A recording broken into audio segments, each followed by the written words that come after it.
Hello, Mark Surabian. Welcome to We Can Learn to Learn vlog. Great to see you, Mina. How are you?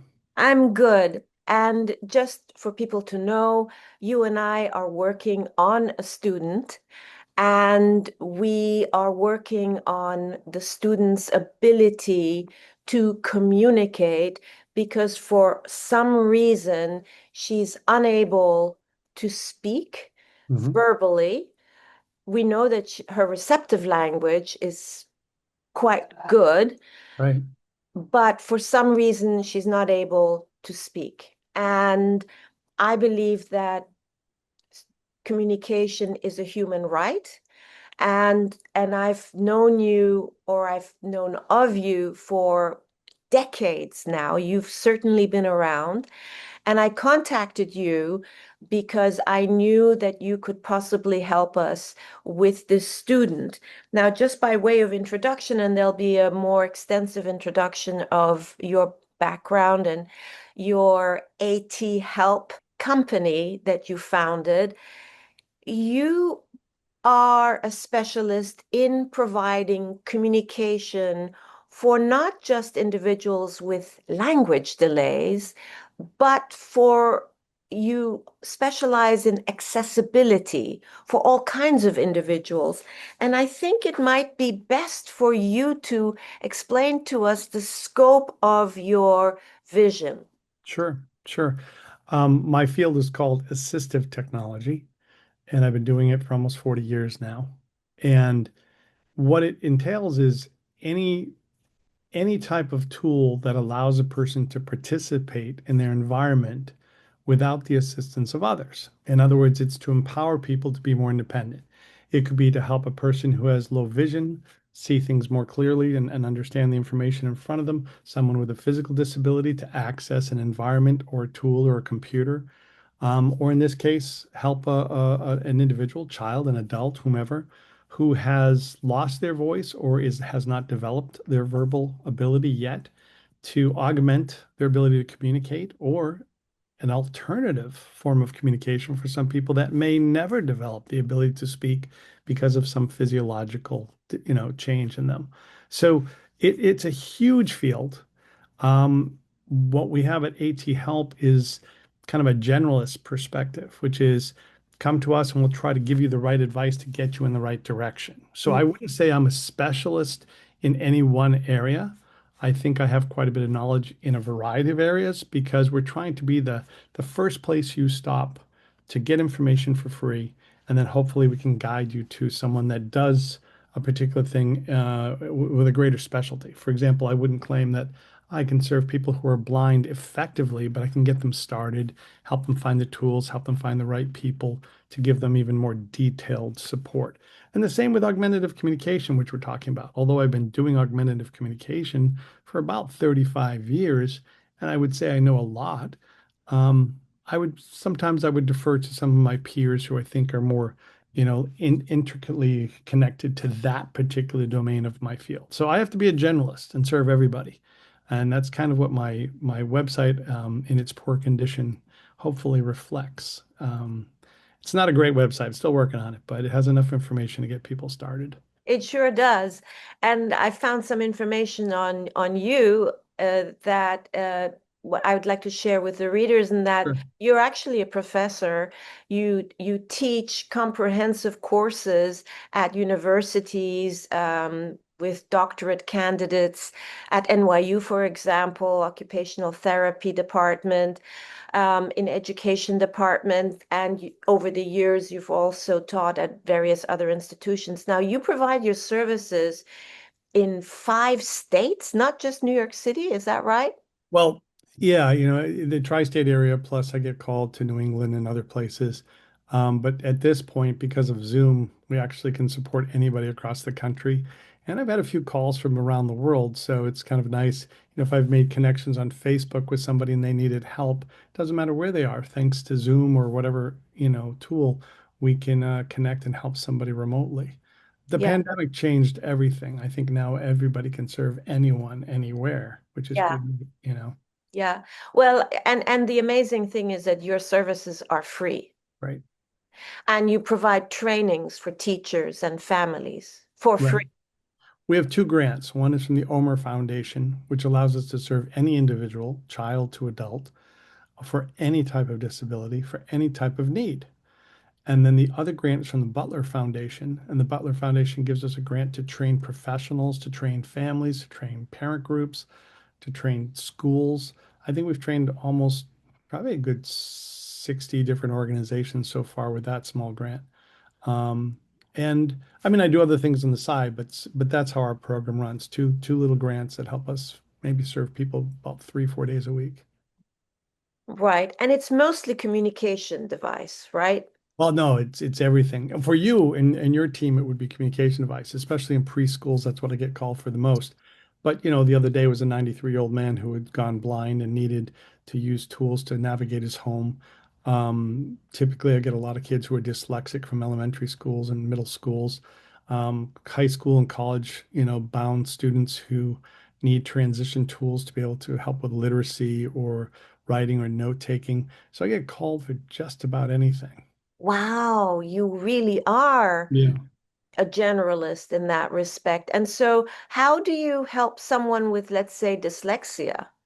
Well, first and foremost, everything we do is based on research. So one of the advantages of working in the universities is to have access to good research. And without getting into that deeply, there's a lot of research that shows that assistive technology is not only not a crutch for any child, from communication devices to tools for dyslexia, et cetera, but it's actually a complement and an essential part of their development to support them until they can be independent and do things on their own if that's possible.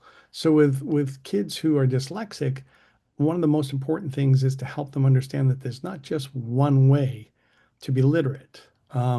Listening to books and reading books actually use similar parts of the brain retrieved in a similar way and have basically the same type of comprehension. So some students who listen to books before they read them can benefit until the interventions take hold and that kid can hopefully read on their own. But in the meantime, we don't want anybody to lose ground. So the important thing about assistive tech, I would say, from communication to literacy to vision to anything that's going on in a person's life, is to get to them early so Yes, that it becomes a natural tool for them yes, while they're developing their own independent skills. yes, So if a kid's, if it, what I believe is you should teach all children how literacy tools work on a device. And yes. that way, when they get to first, second, third grade and they find that they're not good readers or writers or have dysgraphia perhaps or whatever, um, that they can take care of themselves until we intervene. And they can advocate. Yeah, absolutely. They You can know, advocate. we did an experiment with little preschoolers and had them talk to their iPads and then listen to the stories that they wrote with their voices. And it was just so engaging and hilarious.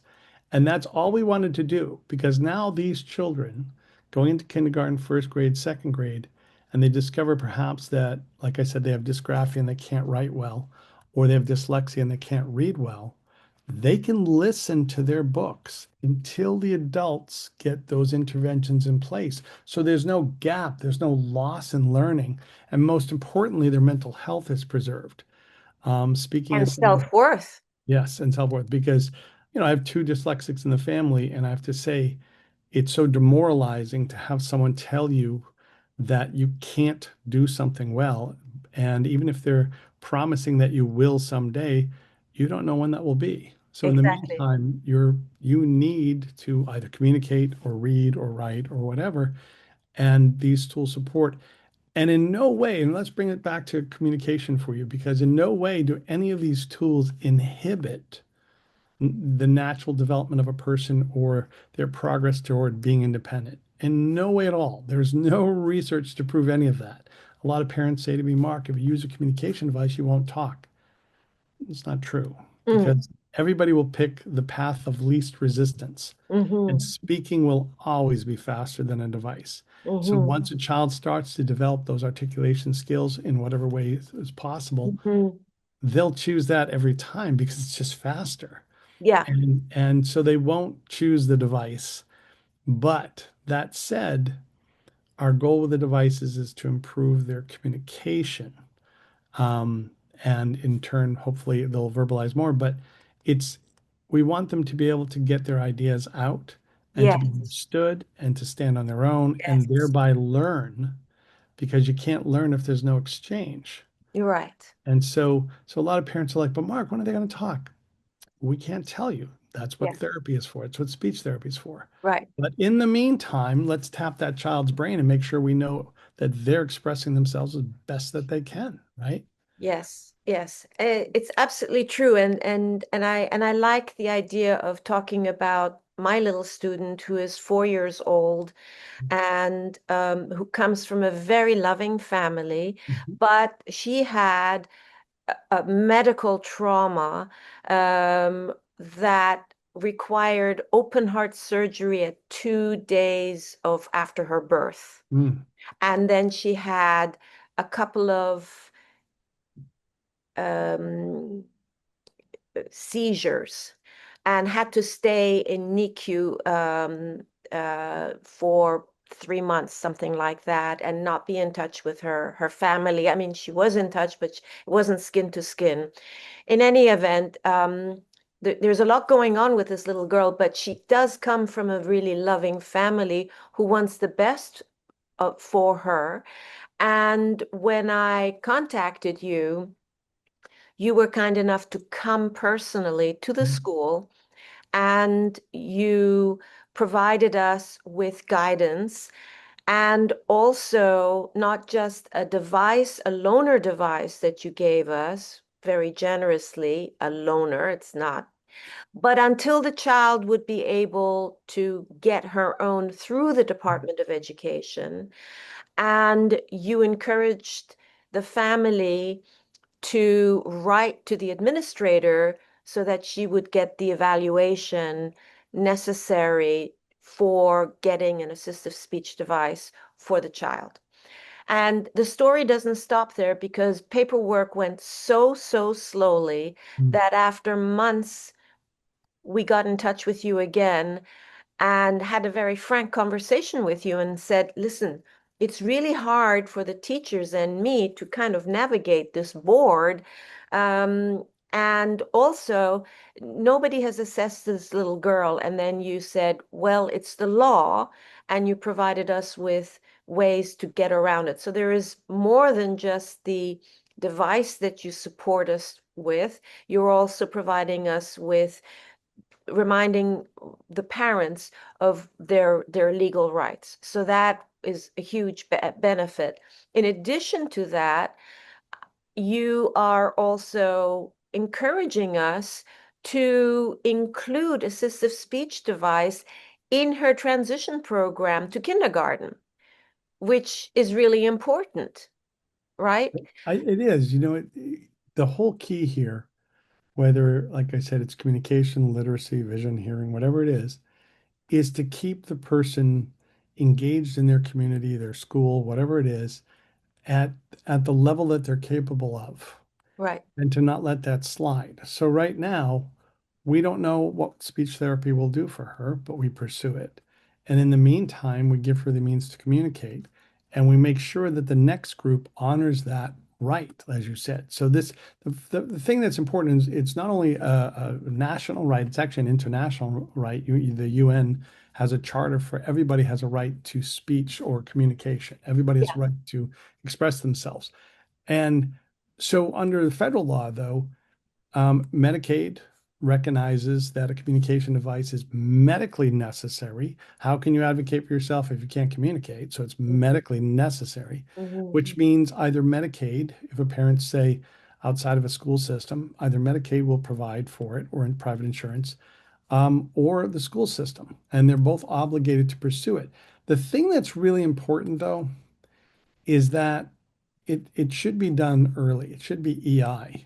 And as soon as possible. The youngest child I've ever seen use a communication device, I think, was about 9 months, 9, 10 months old. Really? Yeah. There have been eye tracking experiments, and there have been some friends of mine have tried it with their own kids who are speech therapists. It's kind of interesting.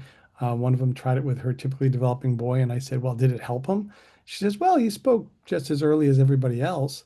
But he was probably the calmest baby you've ever met because he could get all his needs met. It was pretty funny, actually. Yeah, So yeah. it doesn't hurt anybody. And I take a little side route here.